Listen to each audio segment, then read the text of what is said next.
Welcome to Baldly Go, the officially unofficial podcast for all of Star Trek. I'm Jim. I'm Aaron. And this week we're talking Strange New Worlds, Season 2, Episode 10. It's Hegemony. It's the finale of Season 2. Aaron, what'd you think? It is a solid episode. It is a solid half of an episode because this is Strange New Worlds' first to be continued. I don't know how it's going to end, but I can already tell you it's not going to be as good as Best of Both Worlds. That's exactly what came to my mind. I'm like, okay, somebody got taken over by aliens. Yeah.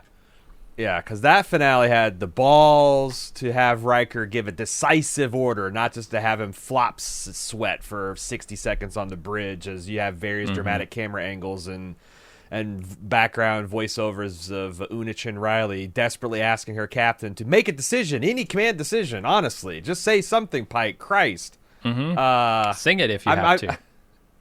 Exactly. I guess I'm sounding a little bit more negative than I'm intending. Good. But I like this episode. I like the Gorn. It's one of those things where it's like this is shaping up to be such an iconic Star Trek villain that it makes me wonder how the heck we never really considered the Gorn as a serious threat before. Like. One of the theses of this series now has to be make it make sense to me that the Gorn can be like trustworthy allies, or at least like, you know, not going to come through and try to take over the Federation, because they just seem terrifying. I mean, they're going to have to, like, I don't know, founder style genocide them, right? And even then that comes back on them later. Right. Yeah, I mean, in the time of like TNG, like how did they not? Yeah. How is this not an issue? I feel like they are setting the groundwork that they're going to have some kind of like, well, we just don't understand the Gorn. You know, we're driving them crazy with these solar flares and whatnot. Our brightly lit ships are just like buffet invitations. I'm not sure, but they need to answer that to I guess the average fan satisfaction. But the big lead is Chief Montgomery Scott in the form of young Lieutenant Scott. That came out of nowhere. I was not anticipating seeing another old face on the Enterprise. What'd you think of this episode and the Scott reveal? Yeah, I think everybody was looking for the McCoy, right? Because you want to get the trifecta together. Scott came out of nowhere for me too, and we see him before we realize who it is, right? Although I bet observant fans were really like, oh, I know who that is. Well, that was my question to you, is like, did you, because I got it about 10 seconds early, which is about, nice. Because I'm like, red shirt, Scottish accent? No. And then... I'm an idiot, apparently, because I didn't get it until he said, I'm Lieutenant Montgomery Scott. Yeah, I'm like, oh, I recognize that name. Yeah. Big deal. I really like this episode. I think, they've been teasing the Gorn shit all season, right? Sure. Got the admirals worrying about it, and it's kind of in the background in this episode. It's thrust into the foreground. I guess I hadn't been getting impatient. I hadn't been like, okay, when are they going to do something with this Gorn stuff? They did that pretty well. And so this episode didn't feel like, oh, finally. It felt more like, okay, I'm excited to see what they've got in store for this. I like the Gorn. I think this is a very different kind of Trek than I'm used to. If you look at action scenes from like a TNG or something, they're barely passable as TV action scenes. This stuff is so much better. You look at Picard, and some of those are barely passable as TV action scenes. This stuff's a lot better. I really like the scene with Spock and Chapel fighting one of the Gorn together. In the aftermath menacing. Of that, while they're embracing in space as the saucer of the Cayuga. Yeah, I mean, just jaw-dropping. Yeah, some great imagery there. And I'm okay with this just being aliens, right? I think the first time around I was really like, did you just rip off Ridley Scott that hard? Are you that shameless? And it was a cool episode, no doubt, but it left something a little bitter in my mouth. Just wholesale lifting Alien. This time around, I'm like, okay, they're gonna do it, and I'm okay with that, I guess. That's so funny because I've had the are they real? Because the first is like okay, yeah, okay, chest bursters, whatever. But now that we've seen an adult Gorn, they are. I They're mean, you're aliens. kind. I mean, they yeah, like the Yeah. tail, Uh-huh. the life cycle, the scanners, the movement scanners are making the exact same. Yeah. Like, Yeah. someone had to write a royalty check to James Cameron for that. Had to. Like, I don't know how I feel about the fact that they're just shamelessly leaning into it, like using recognizable sound effects and just like some camera angles of like that tail dropping down. I Yeah. mean, that's Yeah. just Yeah. totally pilfered from Ridley Scott and James Cameron. Mm-hmm. And when I don't Spock like, shouts, "Get away from her, you bitch!" Yeah, that's right, yeah, I thought that was, and they rip Data in half, and he spills all his android milk all over. Yep. I don't know. It's like, I guess it's better to be shameless than to be like, no, alien, what the hell? I've never even heard of Geiger. Barely Right. knew her. Then you like, can, then you can at least claim it's an homage, right? yeah, but now it's just, yeah, I don't know. And because like I can't think of any other Star Trek villains that are kind of like that. You know, like the Borg were essentially space zombies. You know, with a little bit of like collective conscious throw in. Like the Romulans and Klingons were wholly original inventions based on, you know, kind of how we felt about the Chinese communists, Russian communists. You know, the quote-unquote bad guys of the 60s. This is the first time I can think someone just Control-C, Control-V'd. And I'm like, again, it doesn't really bother me, but it's like one of those things where, like, if this is going to be the signature villain for the series, boy, they need to find a way to differentiate themselves a little bit because, you know, what's next? Pike's going to crash land on a prison. Mm-hmm. Mm-hmm. But Star Trek's not above prison planets for sure. Yeah, Betal, because she got, you know, impregnated by the Gorn, she's going to turn into a half Gorn, half human hybrid with Oh super God! Like, Can we where get Ron I mean, that's what I'm Perlman in here? saying. Yeah. That's what I'm saying. Like, we started with Alien, we moved on to Aliens. Like, maybe pump the brakes before we just start down that path. That's the only because I mean they work. They're very scary. They look amazing. Mm-hmm. It's really funny to go back and see like the Gorn from the original series, and then you compare him to like the fully adult Gorn we see in here, and it's just like, man, there's no contest. Like, I don't think Kirk. I don't care how many bamboo bazookas he's got. I don't care how many. I don't think Kirk takes these guys on a fair fight in conventional gravity one-on-one. But They have tried in the past to come up with an explanation about what happened to the Klingons that changed their appearance so drastically. Are they going to try and Right. do that with the Gorn? You think Are they there's gonna hit any the way Gorn to with the- possibly do that? yeah, you hit the Gorn with the retro evolution virus that devolves them to be more lizard-like. And it's like, yeah, Strand them that's what on a happened. planet, So yeah. now they're the sleeve sack looking dudes. Yeah, I that could be. Yeah, you could do that. Yeah, I don't know if that works as well. But I don't know. We'll see what they do with it. I say lean into it at this point. Like, it's obviously what they're doing. It's shameless. Just do it, you know. But Yeah, it's better to do it in the open than to try to, you know, convince people that you're not doing it. But Oh yeah, really, you have to gaslight people. That's not. like Gonna I work. said, when that motion tracker started up, I'm like, oh my god, holy cow! Mm-hmm. All right. Yeah, maybe we should get into the episode then. Yeah, let's do it. We start off with Captain Patel's log. The Cayuga is at Carnassus Beta. It's a small town Midwest style planet, and they're there to help stabilize the crops, provide vaccinations. Chapel's helping. Apparently, she's doing her fellowship on the Cayuga. Is that? No, she's en route to her fellowship. The Cayuga is the taxi that's Okay. taking her there. She could Gotcha. get there a couple days early by accompanying them in the mission, and I was a little confused on my Weird. first watch on that too. But yeah. Okay. Pike calls Patel for no reason, just to talk, and then everyone's comms go out mid-call, and a giant alien ship breaches the atmosphere. I don't think we've seen one of their ships before, so I wasn't immediately picking up, hey, this is Gorn. Not their full-on attack cruiser, I do not think. But when the Gorn music started up, that was yeah, the I thought that was kind of cool. It's also a little Independence Day 4, this big saucer-looking thing coming into the atmosphere. I have so many thoughts about this opening scene.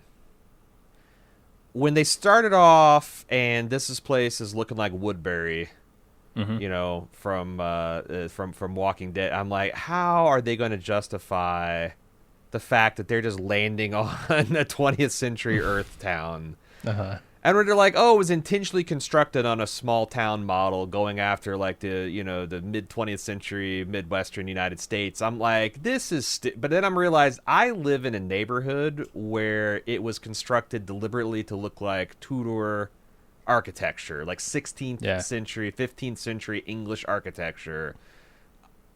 It's not that crazy. It's not that crazy for a particular founder to get a wild hair to be like, I really like that aesthetic. I really like, the small town mystique. And I don't I don't know if they're a 1-to-1, like, you have like a fucking Ben Franklin and a Five and Dime and a barbershop on the corner, but like I guess it wasn't as ridiculous as I might have first imagined. Did you have similar thoughts, or are you just like, fuck it, it's a Star Trek planet?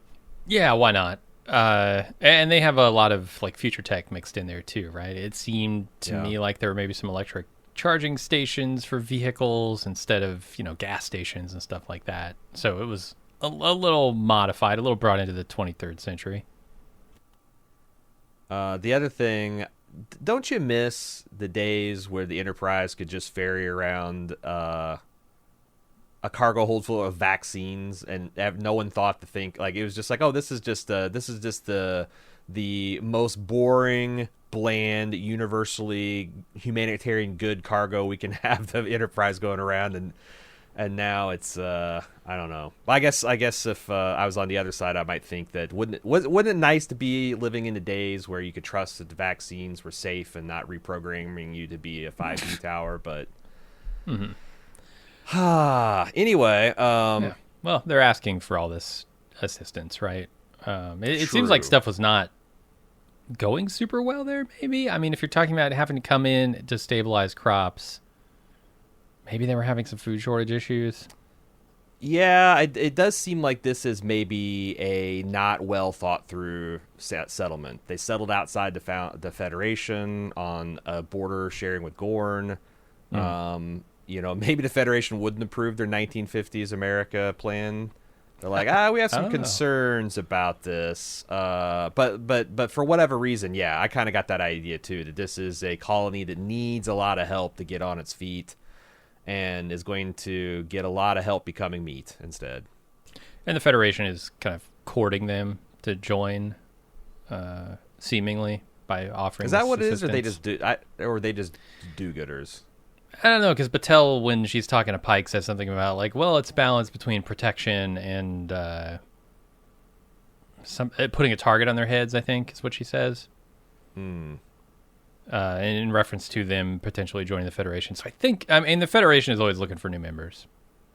Yeah, so they have this soft power that it's like, oh, isn't it nice to be friends with the Federation? And before you know it, that place is hoisting the blue flag. And yeah, you got their first citizen in Starfleet. Yeah, exactly.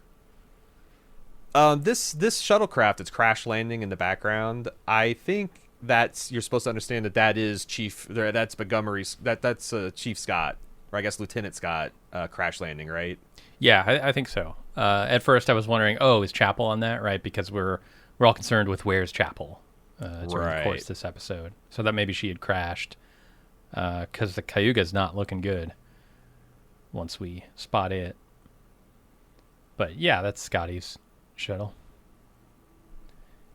And then Battelle puts out a distress call saying they're under attack by the Gorn. Enterprise picks it up and starts speeding there. And Pike calls up the Admiral, who tells him he'd like to avoid war with the Gorn, so Pike needs to play it cool there. Can I say that I really like that they have a consistent Admiral?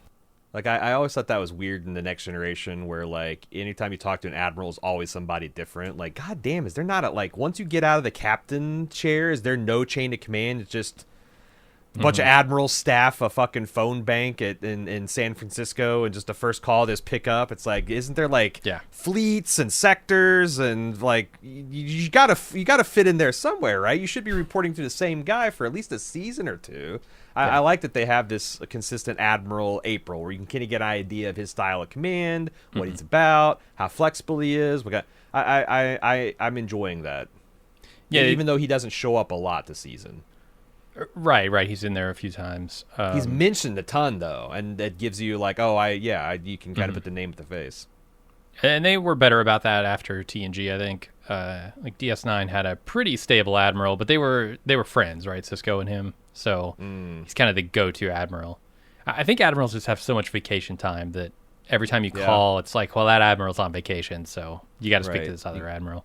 Yeah, you get the substitute admiral. Yeah, they work about 4 weeks a year. That's what I'm getting.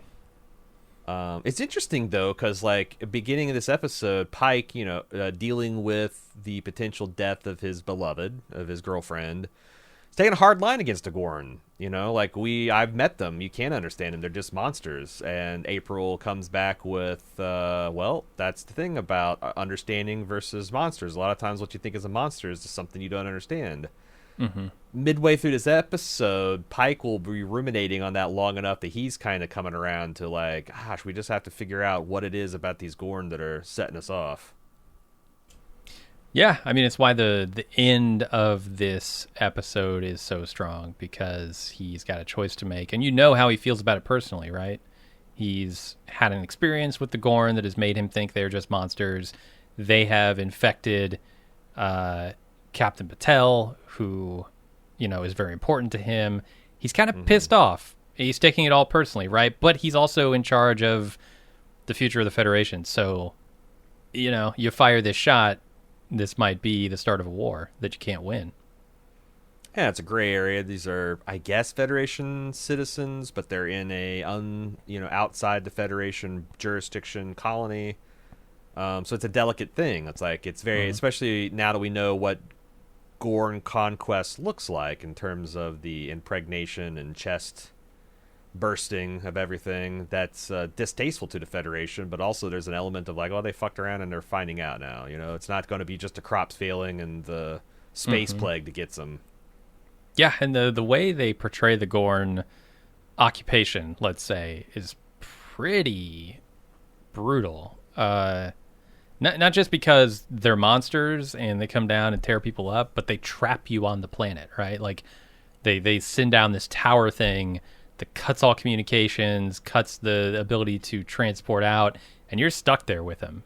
And hand to hand, one-on-one, most species don't seem to be a match for the Gorn. Yeah, that's exactly right. And that's like, that's the kind of like the trapdoor swinging shut.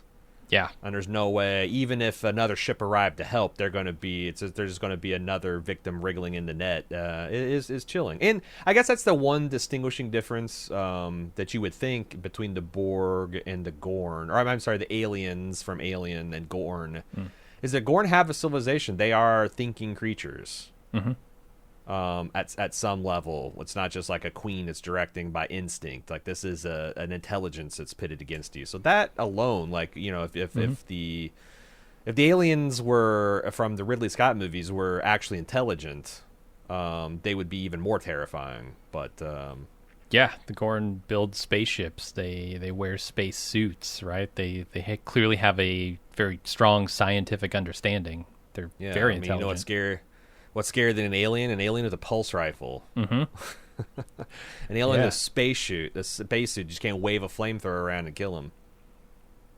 So Enterprise arrives at Carnassus to find the Cayuga. Nothing but a cloud of debris.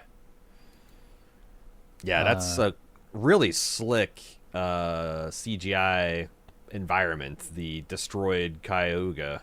It looks just really cool. We've seen some carnage in Star Trek before. I imagine the newer shows have a lot more than this, but like I'm thinking like Wolf 359 and how like this is just like it's like this one little teeny scene just puts all that to shame. Sure. And this scene, when you see this, you're supposed to be thinking, "Oh my God, where's Chapel?" Right? Right. Not where I thought she was. Yeah, how could you possibly survive something like this? Yeah. And over the course of the next few scenes, they'll be like, they'll start to kick open the door to that, right? Like, well, it looks bad, but there's some pockets of life support, maybe. Mm-hmm. Yeah. And we know just from the timing that she was unlikely to be in sickbay. So that was like a smoking crater kind of thing but we know that, like, yeah, she's probably somewhere between the transporter room and sickbay. So there's still hope. Still hope, Spock. Yeah, because they don't just transport you directly to where you want to go. They transport you to the transporter pads for some reason, and then you have to walk to where you want to go. So it's more energy efficient when you got the pads focusing the energy, Okay, yeah. You just want to be doing point-to-point transports all willy-nilly. it's too inefficient. That's they don't want to tax the matter-antimatter engines.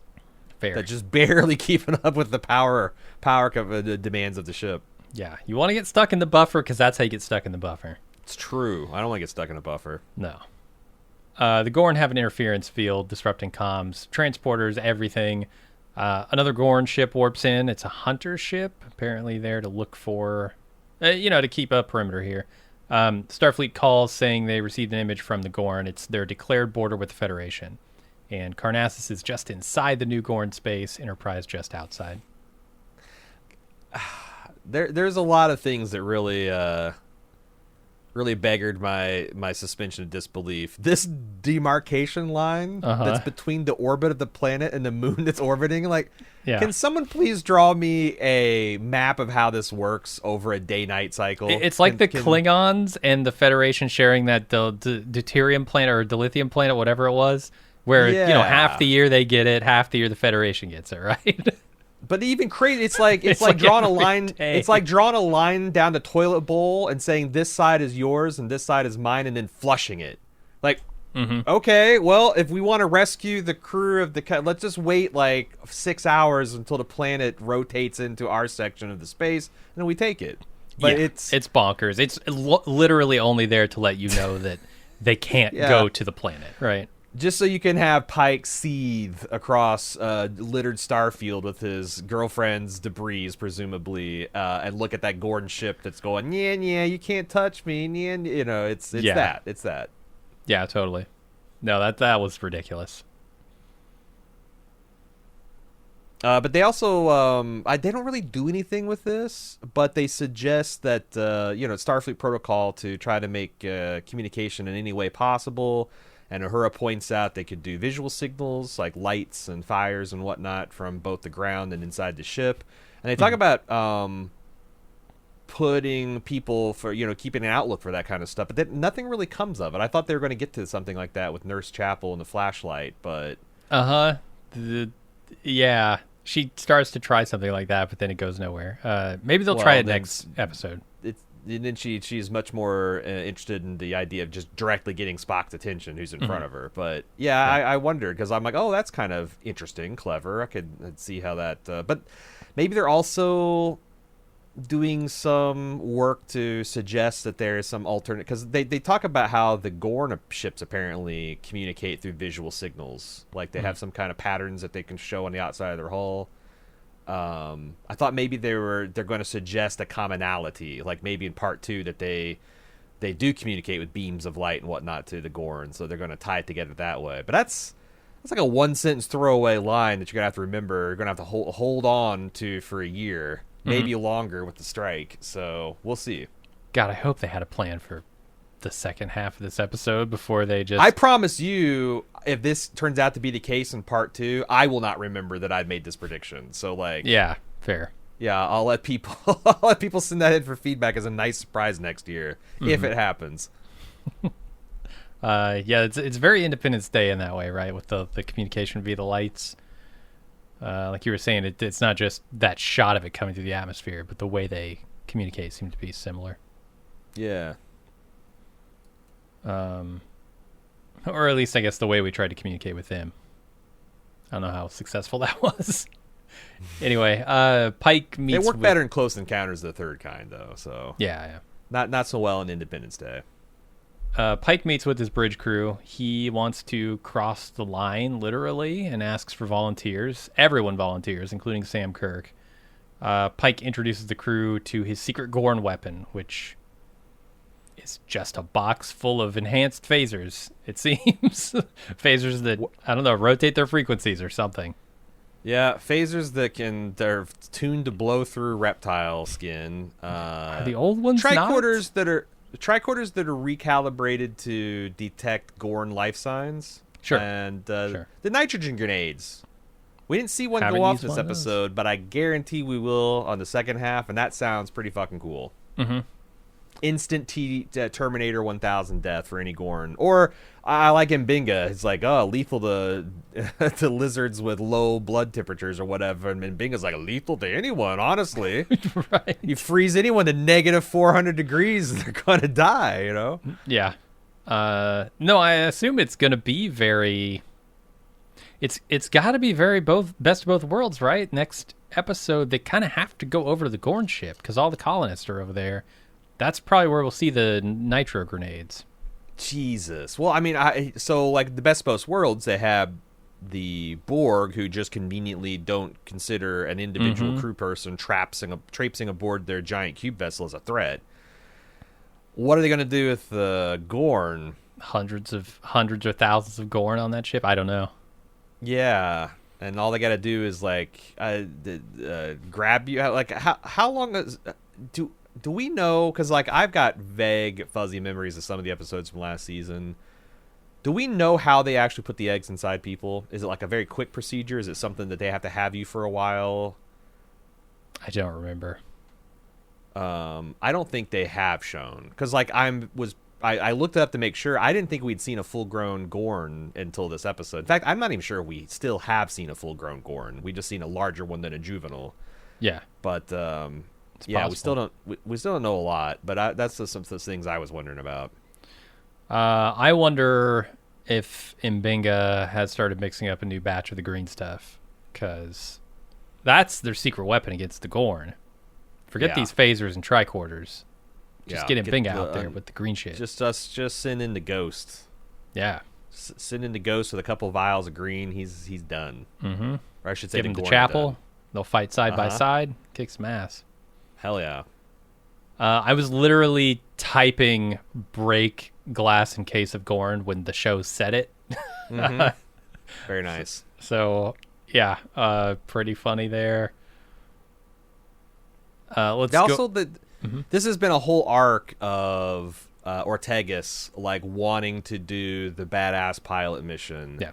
And I thought it's funny that she's like, she has this realization. She's got that happy, scared realization of, oh my God, the Captain Pike's tapping me to do this, but also this is a near suicide mission that would have me disavowed by the Federation if I was caught doing it, Yeah. You've been, you've been in my ear about getting this away mission. Here's your chance. And Eric is like, why have I been doing that? Because normally away missions are not this crazy. What do we think about Pike doing an unauthorized mission that could potentially plunge the entire Federation into a war with a violent, pitiless lizard species? Oh, it's definitely selfish. For sure. Yeah. Yeah, I wondered, like, the entire time. It's like, gosh, am I on board with this? Because in principle, I don't like it when you abandon, civilians to being forcefully impregnated and incubating some parasitic lizard thing. But on the other hand, the 100 billion people dying in a war is not great either. Mm-hmm. So yeah, this is a very Star Trek captain thing to do. How does Pike not know that the Federation doesn't have a commando team that's trying to do the exact same thing that he's doing and might be impeded by his less experienced crew fucking around? It's just that's the other little thing that's niggling me in the back of my Star Trek head is like, God dang, this particular ship defies orders and goes against the Federation so many times, like multiple times a season. And I don't remember that being the case in Star Treks before, where it's like every once in a while. Yeah, I mean, it was a big plot point in the last season of Picard, right? where Right. everybody thought Picard was compromised because, I won't spoil it in case you haven't seen it. It's pretty recent, but two of the three seasons Picard of does Picard that. directly deal with the Federation being corrupt at the highest levels or compromised at the highest Right. levels. Yeah. So yeah, maybe rebel against them twice a week, but in this era, I don't know. But they make it a point of like Picard just kind of does this, right? Picard gets all high and mighty, gets an idea in his head about justice and the right thing to do, and goes off and does it regardless. This is a little different because it's personal, right? It's not about like what's right and what's wrong. It's more just about like I want to save my girl. Mm-hmm. And so it feels a little bit more. That's the thing. A Because little if it bit was more like petty, right? Yeah, if it was Pike, like there's 5,000 Federation citizens, and I'm not going to abandon to torment and death. Right. But you do get the idea that this is, we had a fight about our vacation last episode, and similar with the Spock. Like, I didn't like how I left things, and this person's important to me, so fuck everything about Starfleet regulations. We're going in. Yeah. And I get that, like Kirk in the original Star Trek was a little bit of a cowboy, but I don't know. I don't know that he deserves that reputation when you've got like guys like Christopher Pike charging around. But maybe with the 10 episode seasons, I have to fit in 3 times the rebellion, to keep up to the old standards. It's like more concentrated. Gotcha. I think that makes sense. All right, we kind of talked about this scene where Una can't figure out a way to get to the planet without alerting the Gorn. And Erica says, hey, let's just fly through the debris, and we'll look like a piece of debris or whatever. And Pike okays that plan, and Erica gets to pilot a shuttle on an away mission. And as we're flying down through the debris field, Erica's hot dogging it, man. She is doing the test pilot thing, which I love. The moment where she looks over, like Pike is just, over there heavy breathing, trying to keep his shit together, try not to throw up or pass out or both. And she's like, looks over, I thought you were a test pilot, man.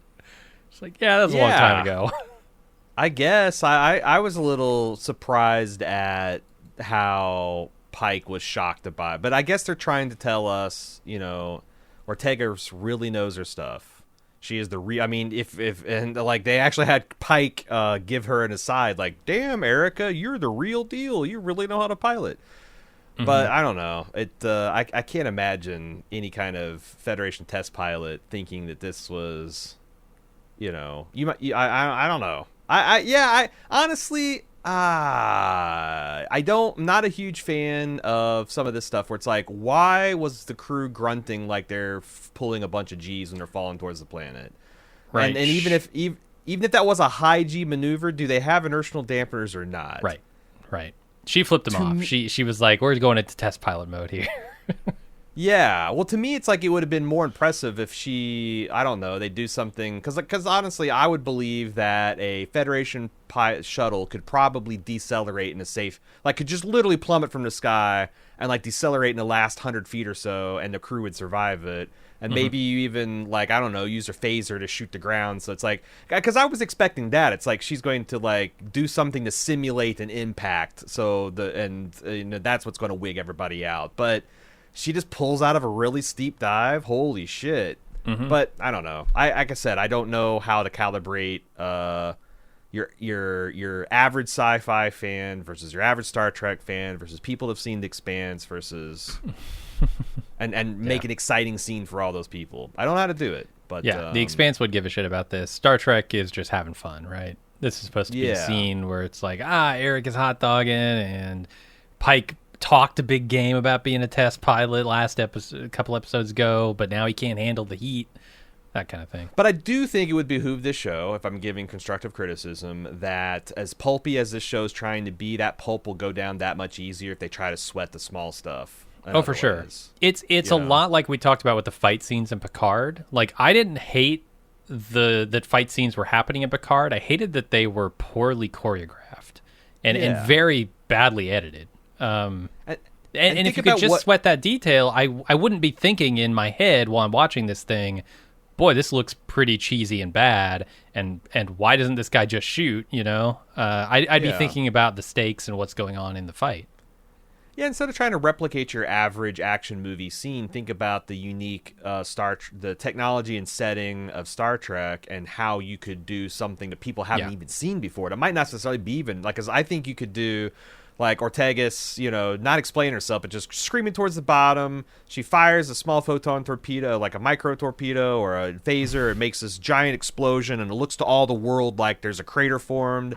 And then you go back and the shuttle's just chilling in the forest, and she explains like, oh, yeah, that's her standard, re-entry, stealth, blah, blah, blah. And then she could make the joke about, Pike could be like, they didn't teach that in Academy. Well, that's a long time ago, right? Like, right. You could still make the same joke. Yeah, he's not shitting his pants because these are terrifying maneuvers. It's just like, he's an old man and he's not up to date with the latest stuff. So it's like, I don't know. And that maneuver kind of scared the shit out of him right at the end, right? Because he didn't know. He thought like, oh my God, maybe she's lost control. We're just not going to pull out of this thing. Right. But I don't know. It's a minor nitpick, but I do wish, like you said, instead of trying to like ape a fight scene that you saw in a movie that cost $100 million, why not just try to come up with something unique to Star Trek and make that cool? That's the memorable stuff to me.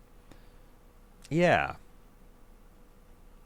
All right, let's move over to Spock, who is scanning for life signs on the Cayuga, but not picking anything up. It's not looking great because sickbay was completely destroyed, which they assume that's where Chapel would be. Spock's feeling bad about his last interaction with her being an argument. It's kind of funny that he's like pinning all his hopes, like, oh, I can't wait till this saucer section spins around and we can see sick bay and it's just gone. That whole section of saucer is just, and like people on the bridge are like, oh my God, it's just gone, Spock. Your Spock, girlfriend. What do you think about that? There's no way she'd survive that, huh? The whole fucking block she lived on's gone, Spock. What are you gonna do? Yeah, it's my God. Yeah, good stuff. And then we go back to the planet where Pike's team spots a device that might be the source of the interference field. And there's an incoming Gorn youngling, and they test their phasers on it. It works. The phasers kill it. But more are incoming, so they hide in a barbershop. Yeah, to me, this is an inflection point for the Gorn storyline because either La'an had a singular experience that you cannot fairly extrapolate to all Gorn, or the Gorn are adapting their tactics. Yeah. What did you make of the fact that they're saying that this animal, this Gorn, looks starving, which they're saying, well, it's because it's not found food, which they're trying to make it into, well, that must mean there's no human survivors, because if these things looked fat and well fed, then they're still eating people, but they're skinny, so they're not. What do you think is happening here? Do you have any predictions of? I mean, they might be telling the story, and this might be the loophole how they get out of the Gorn just overrunning the Federation. But they might be telling the story of the race starting to die off, or the species. That they're just resource starved, and so they're spreading as fast as they can to try and find more resources, and just not finding them. Because I don't think this Midwest town has enough to feed the entire species of the Gorn, Yeah, 5,000 colonists, not. Yeah. I mean, yeah, like barely even worth it from a reproductive standpoint, Yeah, and that's the thing. Like they reproduce so fast and so furious that you imagine it would be hard to feed as many Gorn as there must be, right? Yeah. So I don't know. Does that make sense as far as like the future of the Gorn? You encounter one on a planet somewhere sometime in the future because I was also thinking that maybe there's like a schism within the species, because La'an's talking about how these immature Gorn fight amongst themselves like in a survival of the fittest, so only the biggest and strongest Gorn survive. I wonder if there's an offshoot Gorn that it's like trying to be a little bit more cooperative and like are Gorn scientists, like, is it a problem of Gorn scientists that they use up a host when they're born? Like, are they working on a technology that would allow a host to be, it's like instead of letting it burst out the chest, what if we beam it out of the chest cavity right as it attains maturity? Then we can put another egg right in this. Like, are they? I just wonder, and if there's some way that maybe they could, with the Federation's help, invent their way out of this kind of vicious life cycle, and then, you know, like if right now the only way they can reproduce is inside another being's body, like, how are you going to tell a species not to reproduce? Like, that has to be solved, or they're never going to be able to become solid citizens. Yeah, the challenge there becomes, how do you communicate effectively enough to work together on a solution, right? Right. But even if you can identify the problems. It would help if there's a faction within the species that's already, you know, where it's instead of the Federation going to a unified front, if there's like fractured and like the Federation can support one side, obviously that's easier to do. And then if you're going against the Gorn unified, but we'll see. Yeah, I just think that they're definitely showing that a person who should know is wrong about a great many things about the Gorn.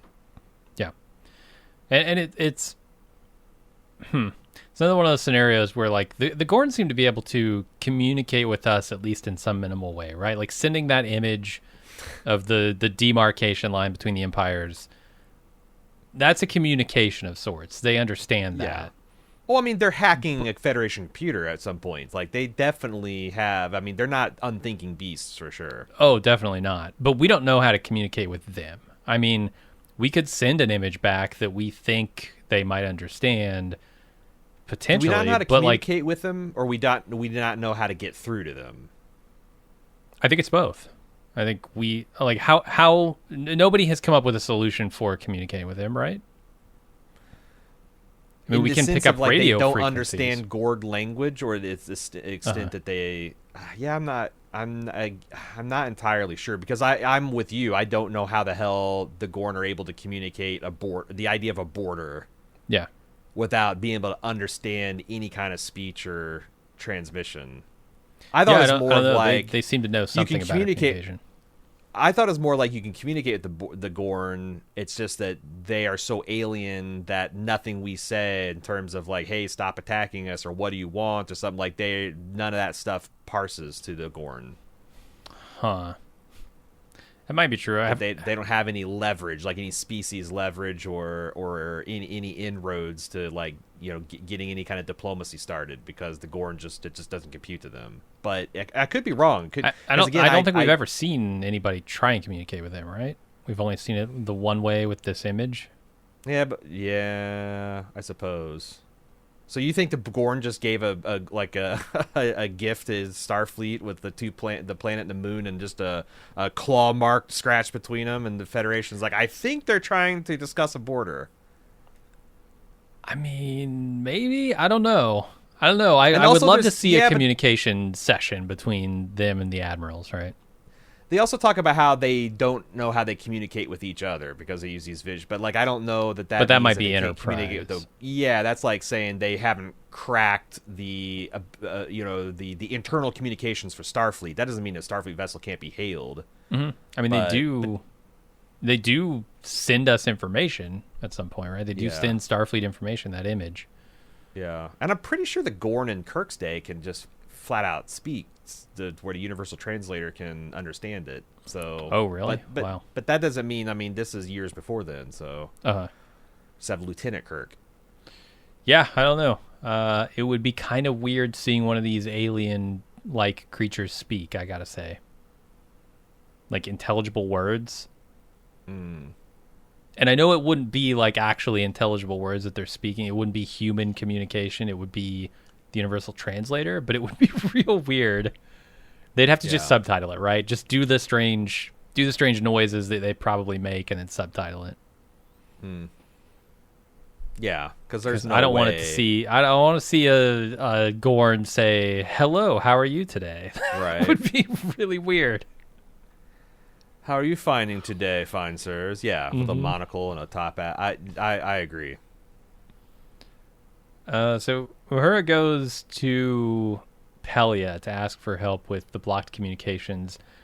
I have no idea what's going on in this scene, and they haven't addressed it, but Pelia's like freaking out and acting weird. Does she know something about the Gorn that we don't? Like she's actively running away from Uhura here. Oh, is it just about their so here's- conversation that they had Yes. previously? Really? No, well, no. Here, you're the one making it weird then, Pelia. I don't. Here's what I think you're supposed to understand. I think Pelia is busy doing a whole bunch of shit because she's a chief engineer in the middle of a battle, and Uhura comes up with a seemingly unrelated request, and Pelia's like, "Get out of here, kid! I don't have time for this." And then Uhura says, "Well, it's this crazy theory. It's probably wrong to bother you." And then Pelia takes off because that's exciting to her. She's like, "Now you're speaking my language. You're talking crazy theory. I'm crazy, Pelia. All my theories are crazy. I'm now excited to help you." This I is not think my that's fault. what they're getting. The breakdown in communication here is not my fault. It's Carol Kane's. Yeah, you have a Pelia interference field installed in Yes. your chest and your brain, and it's just yeah. I don't think you're able to interface correctly with the character. She is working on an entirely different wavelength that just does not register with me. Will we ever have peace between the Jims and the Pelias? We're gonna have to don't know. communicate across space with flashlights because I can't with her. No, but I mean that's like they really hammer this point. Like the Pelia is just a crazy non-conformist, does whatever she wants. That's why she likes Scotty, because he has all of her strengths and weaknesses in terms of like not following chain of command and not being kind of disciplined and maybe a little unorthodox. Like they really.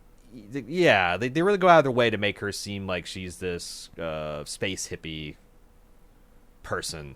Yep, Which that's her character. I don't know. it is. I It's probably like wouldn't saying understand the space Deep hippie Space either. Nine, the Deep Space Nine writers went out of their way to make Odo like an officious, stuck up his ass shapeshifter guy. And it's like, well, that's kind of what he was. Yeah. Either like it or don't. Yep. Pike wonders if they can find some other way to deal with the Gorn than fighting them, as he worries about Patel. The Gornlings move on, and they pick up a human life sign down the street. Yeah, this is where La'an's saying that the Gorns are not adding up. They're out there in a square working together as a hunting party. They should be fighting each other. Yeah. And this is where Pike starts to wonder, maybe we're wrong about the Gorn. Maybe there is a way that we, if we don't understand them, this is like proving the Admiral's point. I feel like the food route is a good way to go, although it's rough because their food is sentient beings. Because I was thinking, the Federation is on a sort of humanitarian mission here. I don't know if you can call it a humanitarian mission to feed the Gorn if they're in trouble, since you're feeding them But humans. you could replicate human stock. Like you could replicate human meat. You could feed them just an infinite number of Thomas Rikers, right? But what if they want? Oh, you're like just splitting the reflector Yeah, transporter beam why and not? just clone everybody? Yeah, sure. So Uh-huh. yeah, just feed them an army of soulless clones. I was wondering, it's like, well, maybe the replicated meat won't work because it has to be alive. Like they have to eat it living. Yeah, maybe.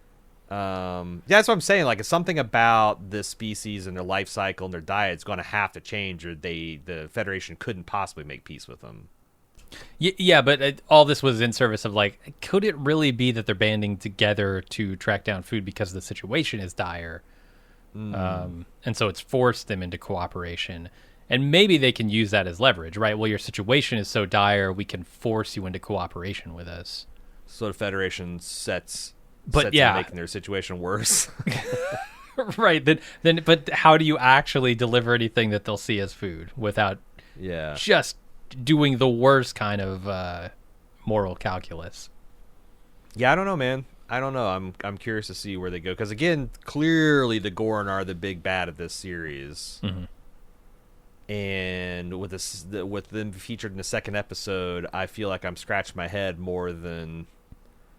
I think I compared this to the second appearance of the Borg, which was Best of Both Worlds Part 1, I believe, and Strange New Worlds is coming across wanting in the comparison. This feels more like Ferengi, where it's like, oh, geez, we were going to make everything about these guys and just not working. Yeah. So I don't know. Put them in suits in a casino. Maybe that'll help. Yeah. I mean, it's. I don't.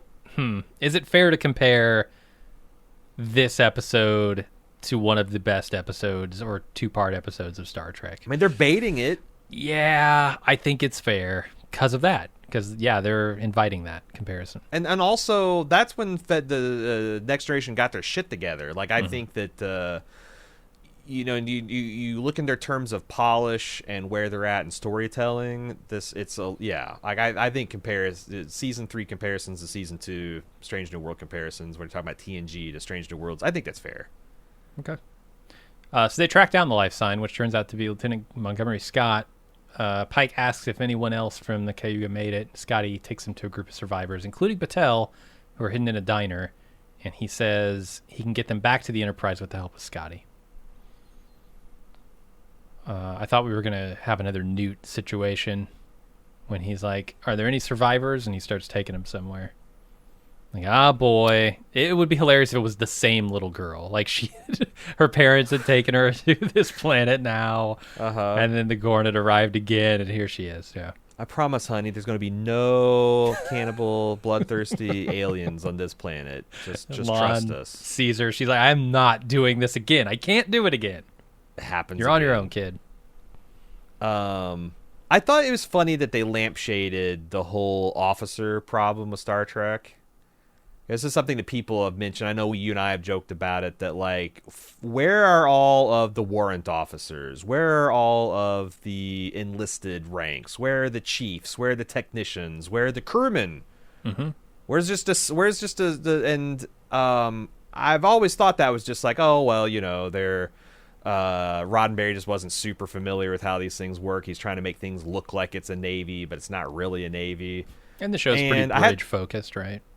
Yeah, the show's pretty bridge, so you'd think on the bridge you'd have a lot more off. But, people manning the con and working the radar screens are going to be lieutenants and commanders in some cases. But I had some time this morning, so I actually decided to research it. And this was a conscious effort by Roddenberry, who in the 60s was modeling Starfleet after what he thought would be an outgrowth of NASA. And, like, NASA at the time, you didn't have a lot of, like, sergeants and corporals and whatnot. You had officers because these were highly trained and skilled specialists volunteering to do something dangerous in exploration capacity. And he patterned the Starfleet after, like, NASA and another organization called NOAA, the National Oceanic and Atmospheric Association. I guess, like, every person in NOAA is an officer of some type. And there's very few, like, petty officers and enlisted ranks, like sergeants and things, because it is an organization drafted out of these institutions, but looking for people that are highly educated with a specific skill set. So, like, yeah, you get the idea that, like, you do have, like, obviously you have Chief O'Brien. It's one of the few enlisted people you can, one of the few bloody men that works for a living in this universe. But by and large, like 90%, 95% of people on the Star are commissioned officers from Starfleet Academy because they are an all-volunteer team of explorers, and they all are very highly trained mission technician specialist type of people. I thought that was cool. Something I've wondered about for 30-plus years. Turned out Roddenberry had an answer for it. That stuff never really registered with me as a kid, right? I don't know anything about naval hierarchies or anything. So back then I was just like, oh yeah, it always just seems super weird when, like, a 22-year-old lieutenant would order O'Brien to do something and he had to follow orders. I'm like, wait, right, dude, you've been in Starfleet so much longer than this person. Why does this make any sense? But yeah, with the hierarchy of the command there, I guess it does make sense. I'd say to be a pretty brave junior grade lieutenant that would just completely ignore what an experienced long-term chief like O'Brien would have to say. But but it would happen every once in a while. It can happen. So do they ever deal with the fact that did O'Brien go to Starfleet Academy? He probably didn't. Did they ever talk about, like, when people start talking about the Academy days? It's like, I don't know what you're talking about. I enlisted. I don't remember specific mentions of the Academy, just, like, battles he's fought in and things like that. I peeled potatoes on the USS Intrepid for like 6 years and then took a correspondence transporter course, and I don't know. Yeah, I don't recall them ever saying he went to the Academy. Yeah, and obviously things have changed a lot since Gene. Like I think Mm-hmm. I don't think everyone had in mind all these things, and like I don't think it's entirely consistent. But it is an interestingly satisfying answer for why Starfleet is the way it is. I thought. Yeah, it's cool. How big of a moment was this for you with Scotty showing up? Because I really love Scotty. I'm not super familiar with the original series, but one of the characters that I love the most, it's Scotty. I thought it was delightful, and I guess I have to say I like it better than how they handled like Kirk and Spock meeting for the first time, where they made that into. Yeah. I kind of like the way the show just lets you, the people that have been around Star Trek for a while and know the original series, obviously are going to get super excited seeing Scotty, a proto Scotty. Mm-hmm. But for other people, it's like there's not any of this, like the camera kind of like nudge, nudge. That's fucking Montgomery Scott. He's going like it just lets you discover that. So it felt like a big moment, but it wasn't played up as a big moment. And I thought that was perfect. But I was pretty excited. Like, and I thought I had in my notes that Jim must be beyond excited because he can see the light at the end of the tunnel. Like, we're not gonna Where have we revealed everybody. Yeah, Pella's not going to be around long if you got Scotty waiting in the wings. Her favorite student, her handpicked successor, like they are with all no but... ship. I mean, he's got to go somewhere, right? And this usurper to the chief engineer position, like, let's not forget, she defied Starfleet orders, stole the Enterprise, and just declared herself chief engineer. She is. I mean, she is on deck that's why to be Pike replaced. hired her. He likes the cut of that jib, man. I don't think he can just hire her. I think she's on deck. She's gonna be replaced at the drop of a hat. Chief engineer. Yeah. No, seriously, when Scott showed up, I just metaphorically saw her like in the airlock with Akiva Goldsmith on the cycle button, his finger on the cycle button. Like, no, she's not long for the Star Trek world. I don't think. Maybe next season as a transition, but. Yeah, sure. I thought, like, how do you feel about it? I thought, like, this calculus must have been going through your head. No, wait, couldn't have. No, I don't know why. Maybe there was an interference, a Scotty interference field. No, I don't know what happened, but my brain was not operating on the Scotty level. Right up your ass, and it's just interfering with the whole. It's just a chief engineer scattering field. You just can't handle yeah. But I was not thinking about that. Thanks for bringing that to my attention. Now I'm excited. Now I'm ready to go. Let's get Scotty in there. Come on, man. What did you Pinch think hit, of this? Get her out of here. You've got the Simon original. Pegg. You got the Simon Pegg version. I'm not familiar if there's been tons of Scotties in the lore. I mean, those are the only two I know: James Doohan and Simon Pegg. Yeah, how do you think you stacked up to Jimmy and Simon? He feels a lot like, I don't know. I mean, Simon Pegg did a great job too. I have a little bit of Scotty fatigue, I guess, with like reintroducing a new Scotty every 10 years now. But yeah, I think he's a very good Scotty. It's a strong start for him, right? The thing I like about Scotty so much is the humor that he brings to everything he does, right? Yeah. The good humor and also the laughs. And this Scotty kind of nailed it. He seems like he's not overly optimistic. He's not naive, but he's very like gung ho about the engineering, and he's joyful in what he's doing. And also, too. He's kind of funny as well. Yeah, I agree. I think he's the show has not missed yet on casting. I thought they might have whiffed with Kirk last year, but I think he's turning into just a fine Kirk. I love Uhura. Love their Spock. I think this is a strong Scotty. Makes me really excited to get I don't know, maybe because like it'd be tough to replace Sulu with Ortegas because I like Ortegas so much. Oh yeah, not because I was trying to think. It's like getting excited about Chekhov and Sulu, and like they haven't really done much with the person sitting beside Ortegas. But I like Ortegas enough that like seeing Sulu show that I hope they save that for the end of the series. Yeah. Yeah, we'll see. I mean, I assume they're going to eventually assemble the entire old You'd crew have of the to. Enterprise, right? Yeah. You're gonna get checked. And off, also you're like gonna that get Sulu. this isn't this show's hanging. It isn't what it hangs its hat on either. Like these are just kind of like bonuses to getting. It's not like, oh, this is the episode where Kirk meets Spock. Ooh, this is the episode where we're going to see Scotty. They didn't even advertise it as such. It's just like this is what the show's doing because it's this show at this time era. But it's very confident that it's not relying on these to like keep people engaged. Yeah, so one of the things during this episode that was always in the back of my mind that was kind of dampening my excitement for it was the fact that we know Chapel can't die, right? Yes. Because I think they're telling a story that leads directly to the original series. So Chapel cannot die. And I'm like, well, they're really slow playing whether Chapel is okay or whatever. And I guess that's for the benefit of the other characters, or not the benefit, to the detriment of the other characters. They're worried about her, so that's fine. But you have Also, a situation with this crew here that we're getting to know and love where you could kill any one of them at any time because it makes perfect sense. None of them are in that original series, right? At least, Spock. It would be a moment. But you can't kill Spock, you can't kill Chapel, but those are the only two.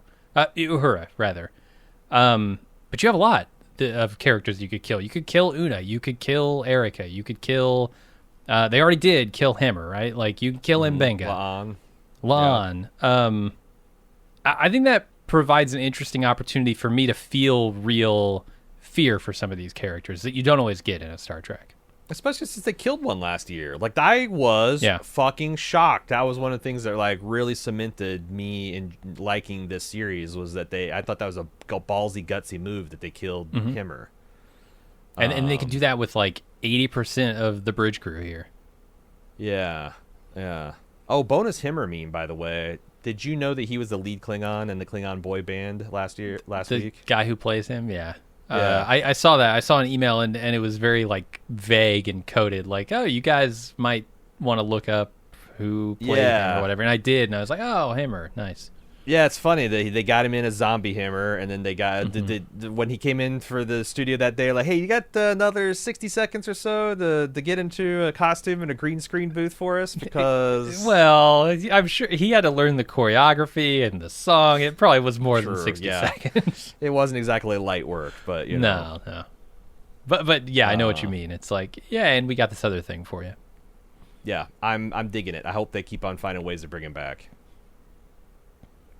So let's go over to Scotty telling them how they came into contact with the Gorn due to coronal mass ejections, and they speculate that the Gorn might be sensitive to certain light patterns.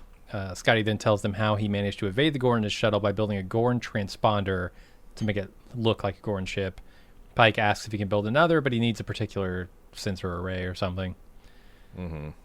At this point, I was wondering if, like, Gorn hatched out of the stars. They're talking about, like, coronal mass ejections. I'm like, were they ejected out of the star here? Dude, I was wondering the same thing. It's like, this sounds good, but how in the hell could this possibly affect a species that would evolve, Yeah, and one that has starships and stuff. Like, you don't coronally eject from a star with a starship, right? But if that subtly changes the light from the star, and that's somehow intrinsic to their like mating and reproductive and feeding cycles, like I could. And so they don't. It's even working on an instinctual level. Like they don't even understand it themselves. They just know that they see a star with these things and they're attracted to it. But it's something that Pike realizes is something that they could use as leverage over them. It might be something they could use to manipulate them. In other words, against the Gorn. Yeah, and like you also got Sam here to say, certain locusts swarm when there's certain environmental. So there you got. I think it all makes sense. Yeah, like certain fish seek warmer waters to lay eggs, things like that. It makes a lot of sense. Yeah. And then we go over to Mbenga on the planet, who's attending to the wounded. Erica helps him as they worry about Chapel. This is a nice scene. They're both very worried about her, but they've got, a job to do in the meantime, and they're working on figuring it out. So let's try and just focus on the job ahead, right? It's cute, the idea that the Chapel's got a killer Ortegas impersonation. It's just like I said, it's a little gentle scene of characters we don't see interacting with each other very often about a mutual character that they do interact with a lot. So yeah, it was good. It's good. I can't think of many times I've seen Ortegas and M'Benga kind of like, level with each other. Yeah, they're really done a good job this season of reinforcing like the friendships between some of these bridge crew, or not even bridge crew. I mean, Chapel's not bridge, but the character relationships here. I really feel like Chapel and Erica just kind of hang out. They like each other. They're good friends. They have a lot of fun together.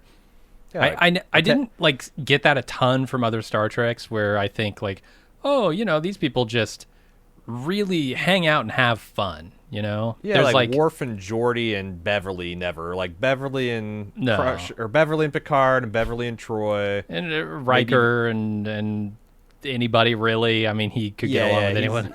Yeah, but like you're right. It's a little clickier. Yeah, and a little more like at arm's length kind of thing. They're not. Yeah. It didn't feel like they were spending a ton of time off duty just hanging out. And this show's done a good job with that. These feel a lot more like people in their off time. Agreed. So on the Enterprise, they detect more hunters warping in. Uhura says they've found where the interference field is coming from, and they want to destroy it without starting a war by causing the saucer section of the Cayuga to fall on it. And Spock volunteers to go out and place the booster rockets on the Cayuga wreckage. I see a big problem with a lot of the stuff that's happening here. Well, so there's one good problem. The one thing they set up as very tense that they don't even really deal with.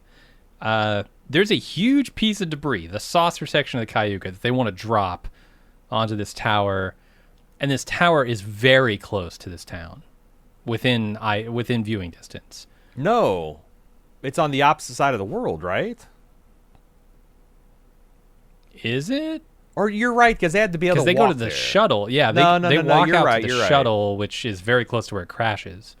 Yeah, no, you're right. You're right. I just think I thought there's a line of risk. dialogue that said it was on the opposite side, but I think that's just because it's opposite side of the Enterprise, because the Enterprise couldn't directly observe it. Right. It wasn't on the opposite side of the town. Yeah. Demarcation line, yeah. Gotcha. So they're dropping this massive piece of debris onto a location that's very close to this town. They don't really play with that. I expected them to, and they can't warn them, right? They can't say, hey, this is incoming, because they have no communications until they do the thing. No, huge tension there that they just I thought ignore. It was wild that Pike and company survived the impact, because we see how close it is shuttle, when it came down. And I forgot that I was thinking that, the town is a half a planet away, and like, well, the shuttle's probably hardened, right? Sure, Scott can get some kind of like minimal shields working and all that, but like, yeah, you ain't gonna fucking shield the Five and Dime. You're gonna shield the 50s diner, that right? And no narratively, power, it's so soaked compelling. in blood. Yeah. That's the thing that shocked me, is they do nothing with what I thought was a huge point of a huge problem for them. Like, how do you communicate? Get the hell out of the way, The energy that thing would deliver to the ground target is insane. And they don't know where the people are. It's just like this huge thing that I was like, oh, the dramatic possibilities here are amazing. Yeah. Wah wah. They do nothing with it. The other thing here is their whole plan is predicated on the idea that they don't want to start a war. They don't want the Gorn to know that they're trying to blow up this tower until it's too late, right? Mm-hmm. And they say, they'll think it's a naturally decaying orbit. Dude, they came here in fucking spaceships. They have spacesuits. They're an intelligent thinking species. Yeah. They're going to know that orbits don't decay like this. They're in a fucking orbit. They know how to establish orbits, and they know what orbits do. You're not going to trick them into thinking this thing smashing to the Earth or to the ground is a naturally decaying orbit. Come on. Yeah, later in the episode, Spock will be able to detect residual transporter signals that conclusively show the Gorn stole all of the Federation colonists, but the Gorn are not going to be able to detect this giant gravitational disturbance that knocked a... Yeah, suddenly veering off of its natural orbit to smash. And I into thought the maybe planet? they Yeah, would use that's like a ridiculous. tractor beam or something. But like they say that they're going to put retro rockets on it. So it's They like do, yeah. I would think that would be, and it wasn't subtle either. It wasn't No. like it just slowly decayed. It's just like it was sitting there, and all of a sudden it just accelerates to the Took ground. off, yeah. Yeah, They're gonna notice yeah. this. They're gonna know who did This- it. I'm starting to think this is a pulpier episode, or maybe they're all this pulpy. They just don't ever have to like give so many multi overlapping tractobabble bullshit explanations for things that we can kind of tear apart. Because I'm starting to think the science part of the writing is a little rough on these, but And I mean, there's a much easier way to do this, right? Have somebody suggest this, be like, the Gorn are going to notice that we're doing something here, and they say, just have a character say something like plausible deniability, or what are they going to do about it? yeah, because that's the thing. There's a lot of things like because this is like a Tom Clancy book, where the United States is fucking with Russia back in the 80s, and there's a lot of And things they you can do. The crucial things is like you just make sure the other side can't prove it. Yeah. They can suspect all they want, but unless they can go to the UN and be like Jacques Hughes, it's not going to matter to a whole lot. Like, you got to be able to send a Gorn ambassador to the Federation to be like, look, we had this but they didn't. Now, to their credit, I think this pays off. I think the reason the hunter ships go and attack the Enterprise is because the jig is kind of up. And more to your point, I think they should have said, it's like, look, we're going to have maybe a minute when this thing hits the tower before the Gorn realize what we're up to, and we have to have all our ducks in a row. Spock, you got to be on the sensors. You're ready to beam people up. We got to have shuttles standing on. And they didn't really do. They had that scene where like Pike's like, check your scanners again. But I thought they could have lampshaded it a little bit better to be like, of course the Gorn aren't idiots. Right. They're gonna know, but we're gonna have a gap in the confusion and also prove it. How do you know you didn't fuck something up, or Right? you didn't get too you're close going to to search that debris for retro rockets or whatever? Good Right. luck. They disintegrated, Right. And it's 5,000 colonists. Are we really? And you probably killed half of them anyway. We're really gonna go? Yeah, that's the thing. It's like it feels more like real politic than just the other side assuming the other team is just stupid and incompetent and helpless. Yeah. Even though they arrived in spaceships. Yeah. So back in the diner, Pike goes to tries to go out to find Scotty's shuttle, but Patel catches him leaving and decides to come with him. Scotty overhears and also decides to come along, and Pike tosses him a pistol, which will be important later. Classic. Tossed a nervous, brainy guy again. Yeah, didn't result in anybody's death, so that's a success. On the Cayuga, Chapel wakes and gets life support working for at least an hour. She sees the Enterprise floating outside the window and attempts the world's most desperate and pathetic SOS with her flashlight. Mm-hmm.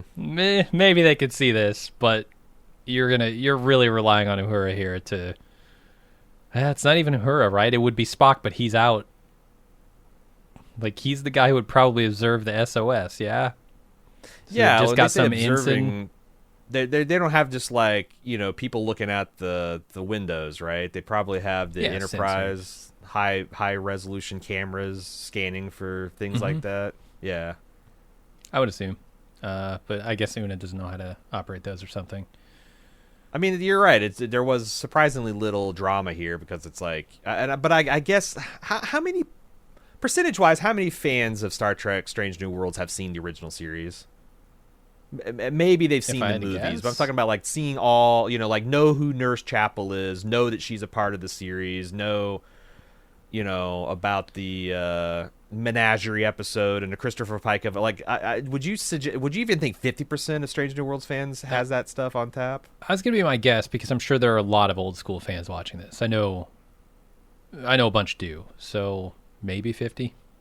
I mean, we're talking 50, 60 years ago when this stuff came out. So, yeah, 50% seems high to me. So, maybe. This didn't work, in the wreckage. Oh, of course, this Chapel's still alive. But I wonder if there are some people who this stuff really works on because they have no fucking frame of reference. Maybe so.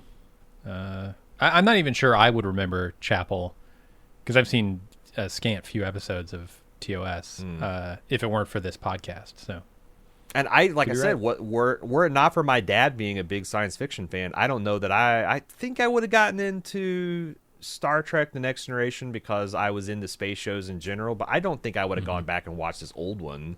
Yeah, this is happened when I was like 7 to 10 years old. Had my dad not been into it, so yeah, and you're just like a couple years older than me, or a couple years younger than me, so you completely missed it. Yeah, my dad was not into it, so I guess they do. It's like because sometimes I like roll my eyes when they have like chapel underneath a thing of debris. Like, come on. Yeah. But I guess probably more than half the people. This is a cliffhanger. Yeah. Spock lands on the Cayuga hull and starts attaching boosters. Can I just say I hate saying the word Cayuga? I always feel like George's boss from Seinfeld. Cayuga. It's the worst name. I hate it.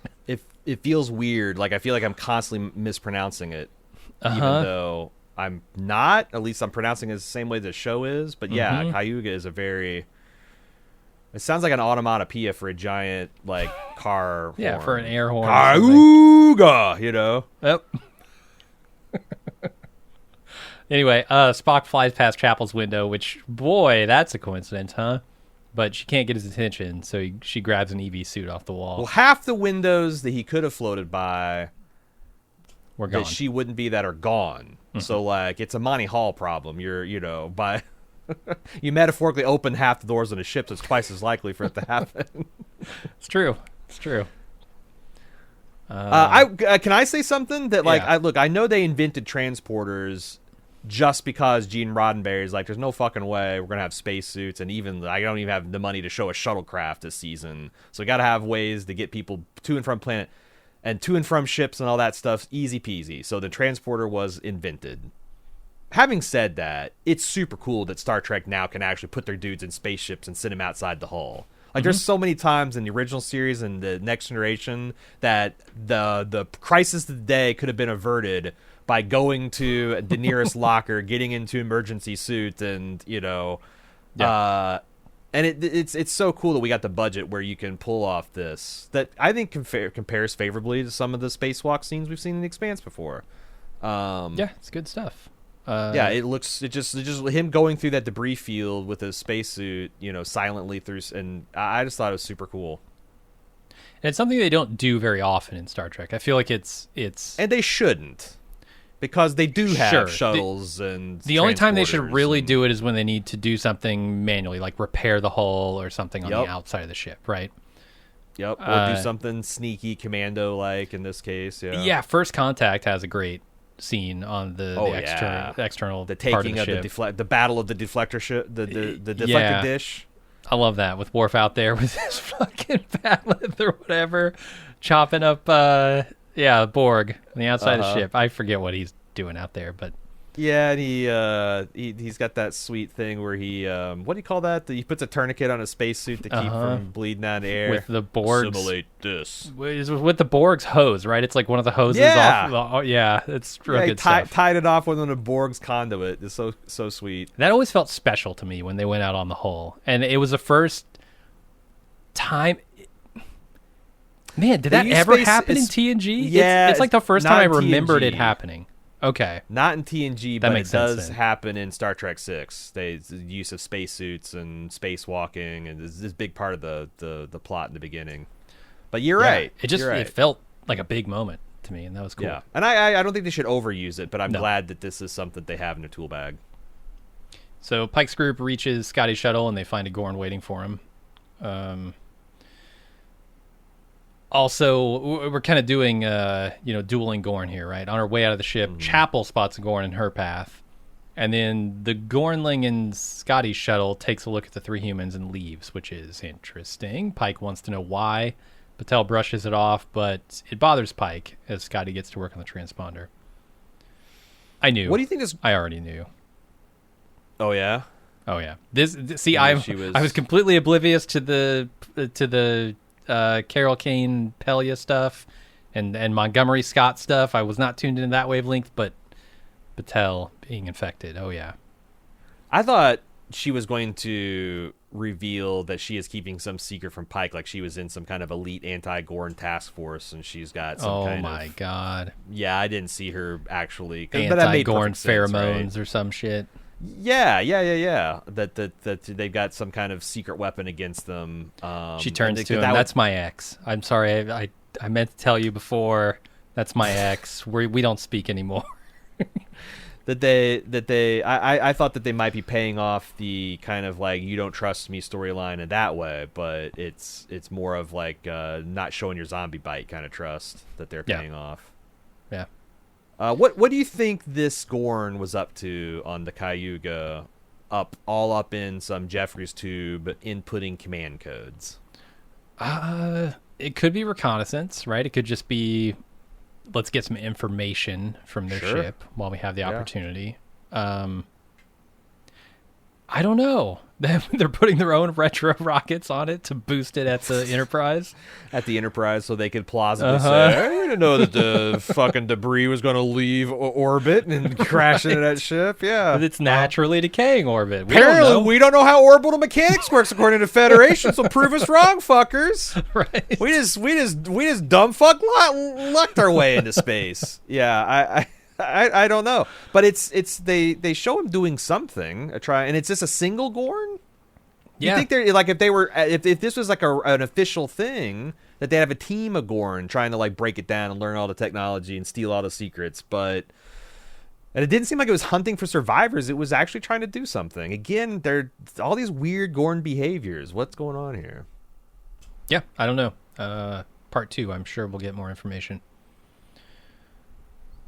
And seeing the Gorn in spacesuits, I thought was super interesting too, right? Like, I don't know why, but for some reason, I think it's one thing to have spaceships that you can travel in. It's another thing to have spacesuits, but they go hand in hand, right? They have to. It's just Star Trek has trained me. Like, they're not necessarily gonna show spacesuits just because we show spaceships. Although I would thought it would be super bad if you had a species that could survive like an hour or two in jaunt in space, and I feel like the Gorn maybe, like I could see a Gorn surviving without oxygen because they're cold-blooded and apparently not.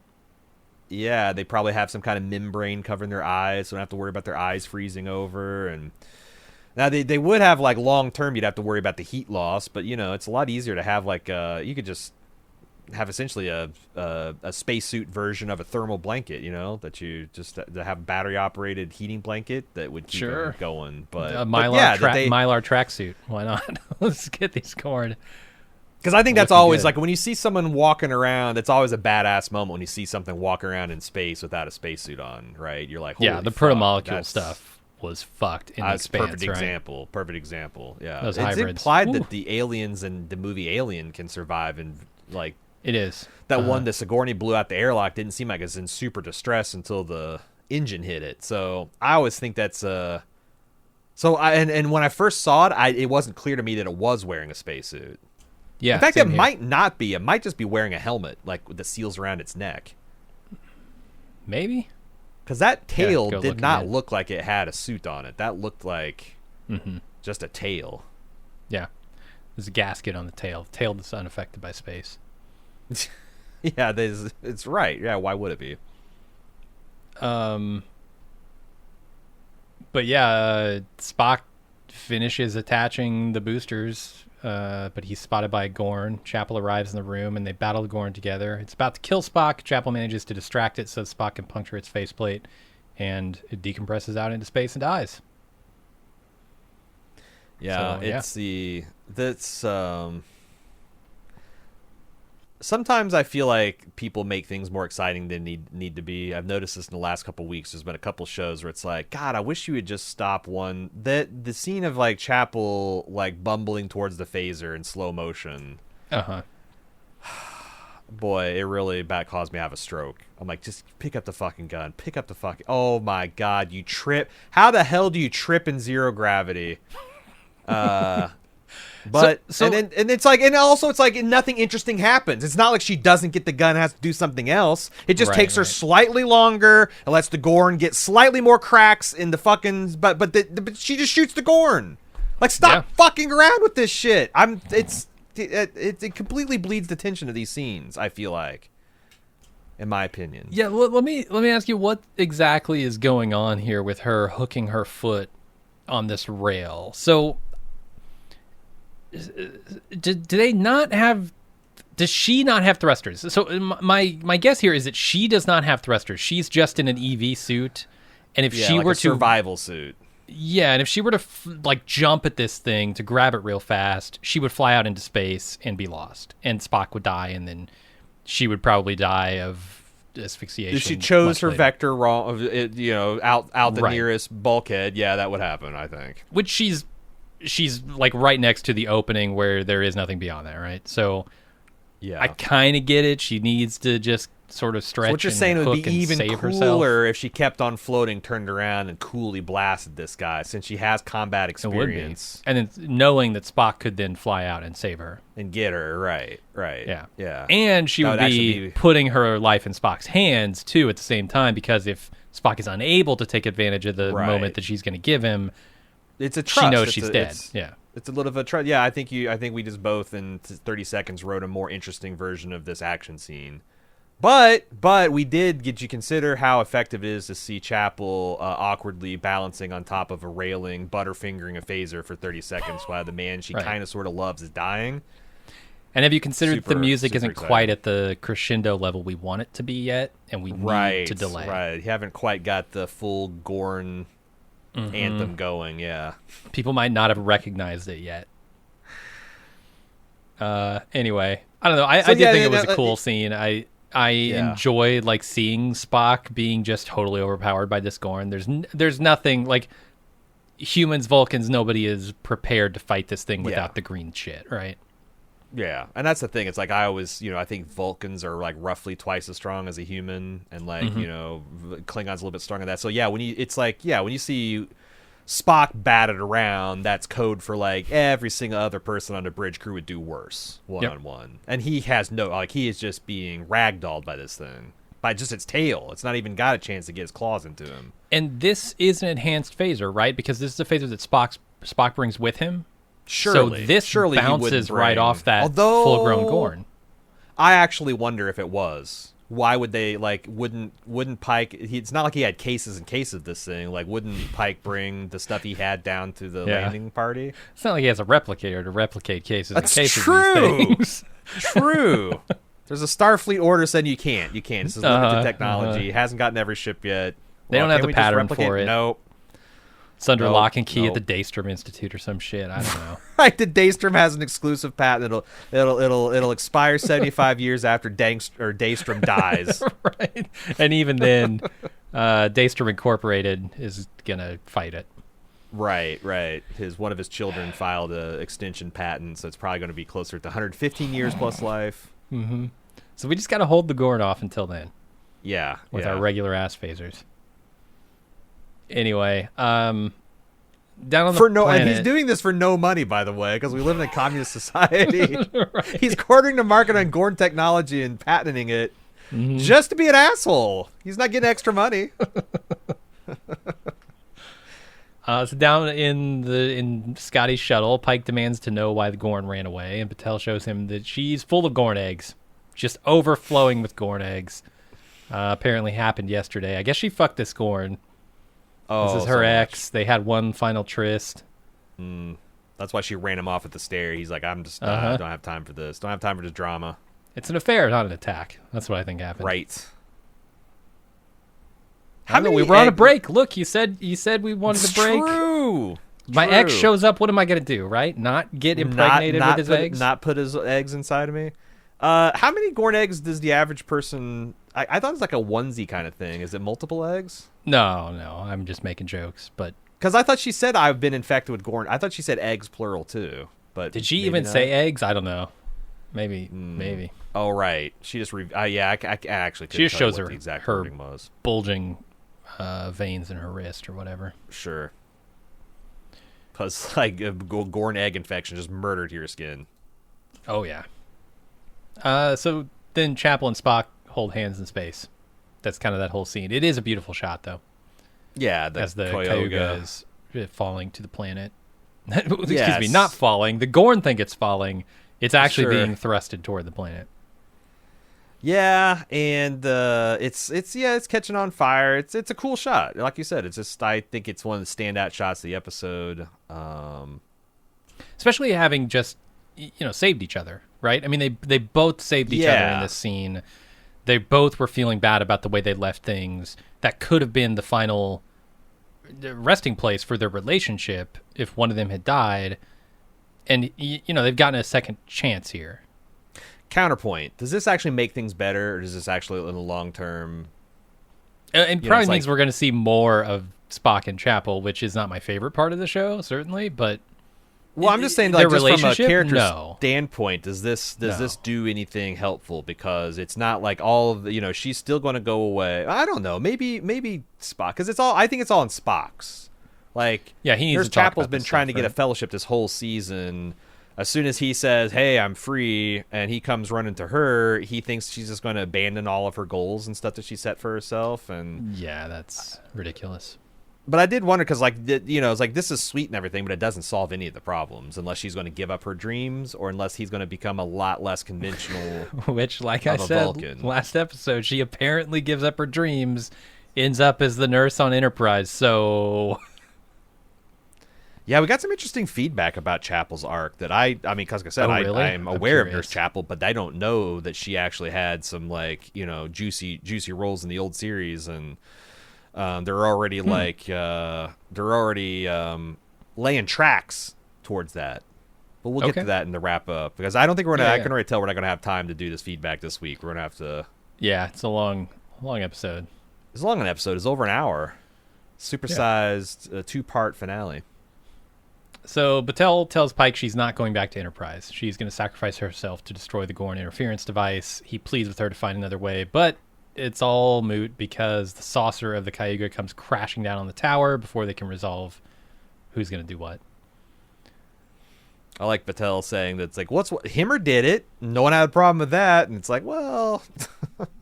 Oh, we all had problems with it, right? Like, yeah, I was going to say, I was still dealing with kind of broken that. up about it. Yeah.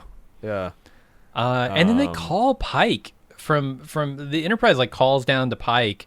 Pike doesn't sound rattled at all, right? He's yards away from a saucer landing on a planet, not landing, crashing, smashing down onto a planet, and he does not get phased one bit. Yeah, maybe it wouldn't be as big a deal as I'm thinking. I'm trying to think of, like, how far away, if you dropped an aircraft carrier from space, how far away would you have to be before that's not like a big, before my pulse doesn't raise and my breathing gets a little heavy? Pretty damn far, like almost out of sight. But you're not a starship captain that's been through some violent, crazy shit before. So I was just trying to think of, like, physically, what would be the energy delivered? Because the other thing is, a lot of the, it's like you don't need a very big meteor to hit the Earth to make a surprising impact, but that's because they're going very, very fast relative to the Earth. So it's like, this was in orbit, and it's I don't know. Maybe this is more survivable than I think. But the writers haven't really given me the confidence that they've got the old protractor and slide rule out and done some math on it. So yeah. But what they showed seemed hellish. It seemed hellish to be. It seemed like it'd knock you on your ass and deafen. Kind of like the Oppenheimer bomb test scene in the Oppenheimer movie. Spoilers for Oppenheimer. They actually set off a bomb. Wow. You'd think that you'd be rolling around on the ground, holding your eyes and your ears for a bit. But no, he's like, beam me up, Scotty, or Pelia, or whoever beams people up on this ship. Before we had Scotty, Chief O'Brien, who's actually the grandfather of the Chief O'Brien we know. This is transporting runs in their blood. But he's a lieutenant. Literally, commander. they've been transported so much it's permanently altered their DNA. And with the interference device destroyed, Enterprise beams Spock, Chapel, Pike, and Patel aboard. Spock tries to apologize to Chapel, but she tells him to save it. And not in a malicious way. She's just like, no, we'll talk about it. Batel goes to sickbay where Chapel puts her in stasis. Scotty's introduced to his former teacher, Pelia, to work on the Gorn transponder with her. Her best student received some of her worst traits. That's I don't know. I again, I don't not like Apella, but I also think that, like, this just kind of shows her as pretty self-aware.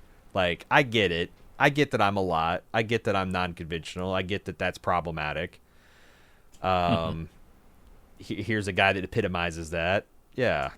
Yeah. And he strikes me like the guy who doesn't like to do homework and exams, right? He's more interested in, I just want to do experiments. I want to get my hands on stuff. Yeah. So of course he's got bad grades. There are a couple of solutions here. So what they're going to do with Battelle is they're going to put her into some kind of stasis, but it's only like a mental stasis, it seems. Like, her body is still operating. I feel like they've got two options. A, M'Benga can come in there and say, what the fuck are you doing? Get her in the transporter buffer right now until we figure this out. I taught you better than this, Christine. Uh-huh. And Christine's like, yeah, we tried that once, and I had to kill that person, so what now? Or potentially, if you want to do a callback to earlier in the season, they could take her to the entities that turned Spock human and say, remove this Gorn shit. Although I don't think they would do it. Yeah, especially since those entities, you'd be like, we didn't fucking put the Gorn shit in there. Like, What the hell? Are you trying to use our warranty package on non-warrantied work? This is not... I don't like this. Yeah, I'm thinking it's the M'Benga solution, though, right? That's the obvious, and because it's obvious when they put her into stasis that it's not slowing the infection down as much as they want. You can visibly see it grow after she's placed in stasis. So, and right before she's put in, she makes Chapel swear like an oath that, like, look, if you can't stop this thing, you got to take me out, because I ain't gonna be no baby Gorn incubator. Yeah, fair enough. I wouldn't want to either. Maybe she'll get distracted by a conversation with Spock, and Battelle will have a chest burster burst out of her, and now they've got Gorn behind enemy lines here. Ooh. For the next episode, Gorn on. I don't have any special affection for Battelle. I actually don't particularly like this will they won't they with Pike and her. Sure. I feel like it's like Pike's already a distracted figure that makes questionable command choices and whatnot. I don't think he needs a romantic entanglement. I think there's been at no time have I ever felt like the plots have been improved by their bullshit. So, and as much as we talk about Kirk being a bit of a stretch, him being around constantly, although they're finding good ways to do that, this feels even more so. Like, every other episode, they have a run-in with the Cayuga where they're able to connect Battelle and Pike. Which I get it. They're probably in the same, probably under the same command structure with Admiral April, and they're dating, so they've got, they're captains of their vessel with a wide latitude on where it goes. So I'm sure that, but you're right. It's another entanglement that, like, I don't think the show needs. Especially, like I said, I think that Pike could concentrate on what's going on with his own ship for a while. Yeah, and it's clearly compromising him, right? I mean, I think he is able to make this choice a lot quicker without Battelle in the situation. Yeah, 100%. So more Gorn warp in as Enterprise tries to beam the survivors aboard. They're too late, as the Gorn have already beamed them up to their ship. Enterprise is attacked by Gorn fighters. Admiral April tells them to withdraw. Pike is forced to make a call. And we'll have to wait at least a year to find out what he decides, because it's to be continued, or maybe longer with the strike. You never know. Exactly. And the Enterprise getting the stuffing kicked out of it. And again, not a fan of Pike sitting there for a good 30 seconds, letting his ship get rocked, and he's just sitting there at the stunned look on his face like he can't. Yeah, somebody needs to relieve him because he's compromised. I tried because we've gotten a lot of feedback about, like, what the fuck is wrong with Pike? He's letting his junior officers fire at mining platforms without his approval, and he's letting this happen. And I was thinking, and I said something. There's some discourse I started on Twitter, but I was like, if you think of Captain Pike through the lens of someone who knows he's going to die and probably is sparing at least a little bit of a thought to, like, how can I best get my crew to be ready for my absence, and they can still, like, he's delegating a lot more and letting them take the lead on a lot more. It's like maybe his command decisions make a little bit more sense when you think about that. But, like, here, this is just I don't know. They're consistently writing Pike as kind of weak and indecisive. Like, you cannot sit there and gasp like a landed fish on a pier while your ship is getting obliterated by carnivorous lizards, dude. You gotta fucking... And especially when your first officer's sitting there like, Captain, can I get a command decision? Captain, in fact, it makes Una look bad. I think 5 seconds into, Una should have been started barking orders because our captain's blue screen, and that's why you have a first officer. So, like, I think you guys have heard. I was a little annoyed by this finale episode. Like, I didn't hate it, but I could have liked it a hell of a lot more, and there could have been a hell of a lot more tension if they had just, I don't know. It's like all of the show's faults that are not huge and glaring, and are entirely overpowered by the show's strengths and charms. Whew, this episode felt like a real even match between those things for me. Huh. Okay. I'm definitely leaning more into the favorable camp. I enjoyed it quite a bit, but there are definitely some themes that need to be, sanded away here. That's true of basically all of modern Trek. And old Trek too. I mean, all of Trek has. Yeah, this stuff, those right? were perfect. I mean, God, no. I can't think of a single season of Star Trek as The Next Generation that didn't have at least 5 episodes that were just cover your eyes terrible per season. Sure. Okay. Yeah. Like maybe 3 or 4 though that dropped to 2 or 3. But like its the Strange New World's batting average is superior to almost every Trek I've ever seen before. And that's the thing. Like, I don't want to go at it too hard because the faults I'm finding are pretty minor as compared to previous series. But like, right. I do want them to do better. I always want them to do better, Especially when this same crew wrote like half of the previous series we have in mind. Like, if you have problems with Disco or Picard, you have problems with the people who wrote the show. For sure, yeah. And they're doing a better job here than they did in either of those shows, in my opinion. I think this episodic style definitely suits them, their storytelling better. And maybe that's what it is. Like, this is a continuity piece. This is like, having to deal with like the big threat through the whole series, and they kind of. But I don't know. I just like that this episode could have been better.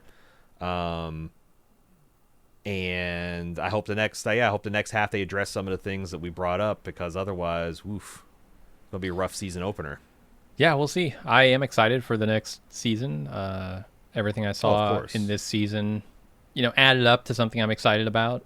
They did not shit the bed here in the second season. No. We were so impressed by the first one. I think the second one held up very well. So yeah, I'm totally in for season 3 of this show. And they're allowed to have one episode that one of us hates, like you didn't like the musical episode. I thought this one, again, I didn't hate it. It's, I kept on wincing, like, God, I wish I hadn't done that. I wish I hadn't done that. And it just added up to a lot of, again, massive excitement for next year, but unfortunately it's not because of the thrilling part 2 of this thing. It's more of just like, I want to see more Strange New Worlds. Yeah. I gotcha. That's it for the episode. Be continued. Yeah, we just talked way too much about our own stuff, but we're going to have a special wrap-up episode next week where we can talk about our hopes and fears for next season, and maybe your hopes and fears for next season too. And we got a lot of feedback on the musical episode of Star Trek. I'm sure we'll get a lot of feedback on this finale episode. Send all that stuff into startrek@baldmove.com. That's startrek@baldmove.com for consideration in our fabulous wrap-up podcast next week. We'll be taking a little bit of a Trek hiatus after next week until, I don't know. I guess we'll talk about that too. Like, if there's any off-season plans, we do have a strike. It's possible that there might be some more Star Trek coming up in the interim. So stay tuned. We'll talk more about that next week. If you'd like to follow on what else we're doing, we're in the middle of Justified, City Primeval. We're in the middle of Foundation, which I cannot recommend enough. If you are a Star Trek fan, you'll probably like Foundation on Apple TV Plus. And we are going to be doing a lot more stuff in the pulp and prestige realms coming up in September and October and on in the year. The best way to follow along with everything we're doing is on any of our social medias at Bald Move, except for TikTok. It's at Baldest Move. Finally, if you'd like to support what we're doing here, you like the cut of our jib, and you want to keep that jib sail taut, kind of lost a metaphor, support.baldmove.com. It helps us out. And you get the ad-free feeds and a lot more bonus content as well. Star Trek at baldmove.com. We will see you next week. Until then, I'm Aaron. And I'm Jim. Later.